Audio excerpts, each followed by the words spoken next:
Hello guys and girls. So today we are going to talk about the lithium reserves which have been discovered in India. Lithium reserves अभी 9 फरवरी को ही announce किया गया है कि lithium reserves मिले हैं India में जम्मू एंड कश्मीर के रियासी डिस्ट्रिक्ट में। जम्मू एंड कश्मीर के रियासी डिस्ट्रिक्ट में जियोलॉजिकल सर्वे ऑफ इंडिया ने बताया है कि about 5.9 million tons of lithium के रिजर्व मिले हैं जो कि एट G3 स्टेज है। मतलब डिफरेंट स्टेजेस होते हैं कोई भी रिजर्व मिलने के कि किस स्टेज पे है। G4 स्टेज सबसे पहला होता है कि अभी सिर्फ डिस्कवर हुआ है। G3 और G2 स्टेजेस मतलब कि डिस्कवर होके and we are in preliminary stages of कि अब एक्सट्रैक्ट किया उसको जा भी सकता है कि नहीं, क्योंकि ज़रूरी नहीं है कि हर ऐसी चीज़ जो डिस्कवर हुई है ज़मीन के नीचे उसको निकाल भी सकते हैं, ईजिली एक्सट्रैक्ट भी कर सकते हैं।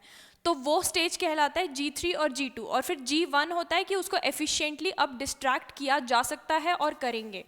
तो इंडिया अभी G3 स्टेज पे है। G4 सबसे नीचे होता है तो G4 से ऊपर है, बट अभी भी 2 स्टेजेस पार करनी बाकी है ये देखने के लिए कि एफिशिएंटली जो लिथियम रिजर्व्स मिले हैं वहाँ से हम लिथियम को एफिशिएंटली डिस्ट्रैक्ट कर भी सकते हैं कि नहीं। ठीक है, एक्सट्रैक्ट कर भी सकते हैं कि नहीं। अब वहाँ एक्सट्रैक्ट करने में क्या दिक्कत आती है, सिर्फ ये कि एक्चुअली में लिथियम को एक्सट्रैक्ट करना काफ़ी ज़्यादा time and energy taking process है। मतलब बहुत ज़्यादा हाई लेवल पे इंफ्रास्ट्रक्चर लगता है, मशीन्स वगैरह एवरीथिंग, और टाइम काफ़ी ज़्यादा लगता है लिथियम को एक्सट्रैक्ट करने में। वो सबको उन सब चीज़ों को देखते हुए फिर फाइनली अब आगे जाके इस सब चीज़ पे रिसर्च होके फिर ये पता चल पाएगा कि हम उसको एफिशिएंटली एक्सट्रैक्ट कर सकते हैं या नहीं। बट अभी के लिए this is a huge news कि इंडिया में इतने ज़्यादा बड़े अमाउंट में रिजर्व्स मिले हैं 5.9 मिलियन टन्स, जो कि आप यहाँ पे ग्राफ में देख सकते हैं। Also lithium is also called white gold, क्योंकि वाइट गोल्ड क्यों बोलते हैं, क्योंकि now it is such an important metal. It is a non ferrous metal. एक फेरस मेटल्स होते हैं, नॉन फेरस मेटल्स होते हैं। बेसिकली नॉन फेरस मेटल्स का होता है मतलब ये होता है कि लिथियम को अगर हम नॉन फेरस मेटल कह रहे हैं मतलब उसमें आयरन कंटेंट जो होता है, आयरन कंटेंट बहुत ही कम अमाउंट में होता है, ऑलमोस्ट ना के बराबर। इससे बहुत बड़ी एक चीज़ जो होती है वो होती है कि those metals which are non ferrous, मतलब जिसमें आयरन कंटेंट बहुत ही कम होता है ना, they are not susceptible to, मतलब उनको रिस्क नहीं होता है एक तो रस्ट का, जंग लगने का और कोरोजन का। धीरे धीरे जो फेरस मेटल्स होते हैं वो धीरे धीरे सड़ जाते हैं, उनमें जंग लग जाती है, बहुत हाई मेंटेनेंस होता है उनका। Non ferrous metals they are not susceptible to कि जंग लगेगी उनको या जल्दी कोरोड होंगे वो। तो ये एक चीज़ बहुत अच्छी है। एंड लिथियम के खुद की ही क्वालिटी एक ये है जो कि उसको लॉन्ग ड्यूरेशन के लिए अच्छा बनाता है, that it is non ferrous. दूसरी चीज़, बेसिकली लिथियम का सबसे बड़ा यूज़ क्या है, ठीक है, हमको समझ में आता है, बैटरीज में यूज़ होता है वो। लिथियम आयन बैटरीज बनाते हैं, स्मार्टफोन्स, लैपटॉप्स, ये सब के लिए। बट इस टाइम पे करेंटली इस पीरियड में बहुत ज़्यादा इंपॉर्टेंस इसलिए भी आ जाता है क्योंकि now the entire world is moving towards EVs, है ना। ईवीज अब खरीद के ईवीज चला रहे हैं,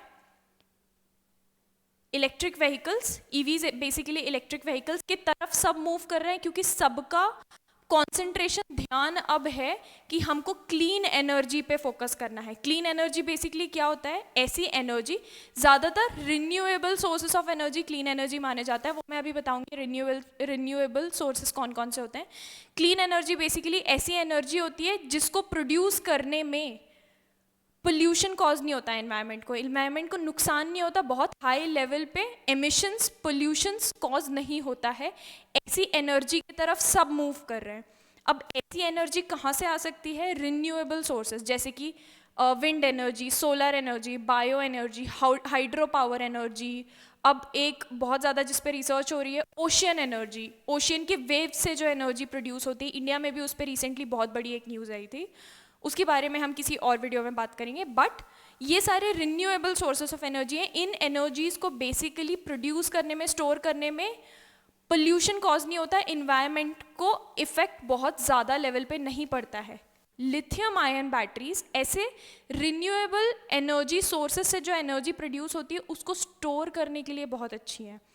और दूसरा क्या, जो सारी की सारी दुनिया ईवी की तरफ अब जा रही है, इलेक्ट्रिक व्हीकल्स के तरफ, उसमें भी लिथियम आयन बैटरीज बहुत बड़ा रोल प्ले करती है। मतलब अगर अब इंडिया का एम है कि जितने कार या जितने टू व्हीलर्स जो भी हैं वो अब बैटरी ऑपरेटेड होने चाहिए, ताकि बायोफ्यूल्स बर्न होकर पोल्यूशन ना हो।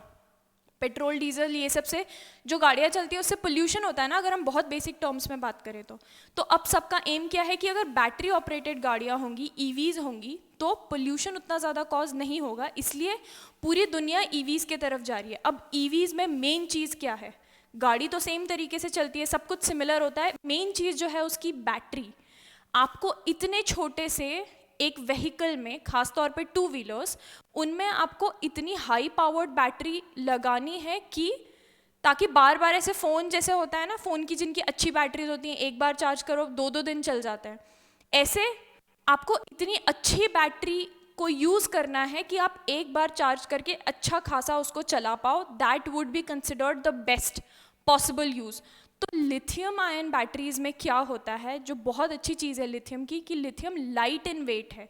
उसका खुद का जो वेट है वो बहुत ज़्यादा नहीं है, बहुत लाइट है इनफैक्ट, एंड उसके साथ साथ हाई एनर्जी डेंसिटी है उसमें। मतलब कम वेट में वो बहुत ज़्यादा हाई अमाउंट में एनर्जी अपने अंदर स्टोर कर सकता है। बहुत ज़्यादा एनर्जी कैपेसिटी है उसकी। मतलब वहीं अगर आप निकल आयन बैटरी बनाने जाओगे या लेड एसिड बैटरीज जो कि जनरली यूज़ होती हैं वो बनाने जाओगे, तो उसमें उतनी ही एनर्जी स्टोर करने के लिए बहुत बड़ी साइज़ की बैटरी लगेगी। बट अगर आप लिथियम आयन बैटरीज यूज़ करने जाते हो तो वहीं बहुत छोटी कॉम्पैक्ट सी बैटरी में उतने ही लेवल की एनर्जी स्टोर हो सकती है। तो this is huge in the EV market. India में भी बहुत बड़ा ईवी मार्केट अब इस्टेब्लिश धीरे धीरे हो रहा है। आप अगर मेट्रो सिटीज़ वगैरह में हैं, आपको ऑलरेडी बहुत सारी ईवी व्हीकल्स दिखने लगे होंगे, खासतौर पे टू व्हीलर्स। इसलिए ईवी मार्केट में वेंचर करने के लिए बहुत बड़ा स्टेप है ये इंडिया के लिए, अगर इस लिथियम को हम एक्चुअली यूटिलाइज कर पाते हैं तो। फिलहाल इंडिया, यूएसए, हांगकांग और चाइना पे बहुत ज़्यादा डिपेंडेंट है, खासतौर पे चाइना पे लिथियम के इंपोर्ट्स के लिए। चाइना अगेन इस टाइप की कंट्री है, आप सबको पता ही होगा किस तरीके के हमारे बॉर्डर से रिलेटेड इश्यूज हर कभी चल रहे होते हैं, चाइना से अभी भी चल ही रहे हैं। तो this poses a huge energy security threat. मतलब हम सिक्योर नहीं होते इस चीज़ में कि अगर चाइना से इंपोर्ट आ रहा है तो आता रहेगा, we can not depend on them in that way. It is a huge energy security threat. इसलिए जितने जल्दी हो सके इंडिपेंडेंट होना ज़रूरी है where this thing is concerned. अब लिथियम का ऑलमोस्ट हाफ 50% जो लिथियम रिजर्व्स है they are concentrated in South American countries, specially 3, that is Bolivia, Chile and Argentina. यहाँ इन 3 कंट्रीज़ में प्लस चाइना और ऑस्ट्रेलिया मिला दो तो दुनिया के 50% से भी ज़्यादा रिजर्व्स लिथियम के यहाँ इन कंट्रीज़ में कॉन्सेंट्रेटेड हैं। तो आप समझ रहे हो इन 4 या 5 कंट्रीज़ में पूरी दुनिया को डिपेंड करना पड़ेगा लिथियम के लिए, क्योंकि सारी वर्ल्ड ही जा रही है ईवी के तरफ, बैटरी ऑपरेटेड गाड़ियों के तरफ, फॉर ग्रीन एनवायरनमेंट मेंटेन करने के लिए, अब ताकि एनवायरनमेंट को और ज़्यादा नुकसान ना पहुँचे इस चीज़ के लिए। ठीक है, तो इस एक रीज़न से एक तो इंडिया के लिए बहुत बहुत बड़ा स्टेप है ये। प्लस जो पेरिस अग्रीमेंट हुआ था, जिसको हम पेरिस अकॉर्ड भी कहते हैं, उसमें सारे कंट्रीज़ ने प्लेजेस ली थी। बेसिकली उस प्लेज में क्या कहा था, कार्बन एमिशंस हम अपने कंट्री के कम करेंगे। हर कंट्री ने अलग अलग साल बताया कि इस साल तक हमारा एम है कि हम अपने कार्बन एमिशंस ये करेंगे। इंडिया ने पेरिस एग्रीमेंट की प्लेज में 2030 साल तक बोला है कि हम हमारे 2005 में जितने एमिशंस थे, एमिशंस की जितनी इंटेंसिटी थी, बेसिकली पोल्यूशन की जितनी इंटेंसिटी थी 2005 में, उससे भी 45% कम पर ले आएंगे। कब तक? 2030 तक। तो ये जो प्लेज या प्रॉमिस इंडिया ने किया है, ये इसके लिए टाइम ड्यूरेशन हमको कितना मिला है, हमने अपने आप को बेसिकली कितना दिया है, 2030 तक का टाइम। अभी से कितने आप साल बचे हैं? 7 साल। इसलिए जितने जल्दी हो सके हम क्लीन एनर्जी, ग्रीन एनर्जी की तरफ मूव कर रहे हैं, जिसमें ईवी बहुत बड़ा रोल प्ले करती है, क्योंकि गाड़ियों से बहुत ज़्यादा हाई लेवल पे पोल्यूशन कॉज होता है। इसलिए these lithium reserve which has been discovered in India is could prove to be huge for India. Okay?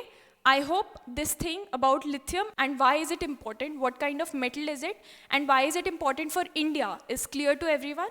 Now we are going to meet in the next lecture with another very, very interesting tidbit. Okay, bye-bye.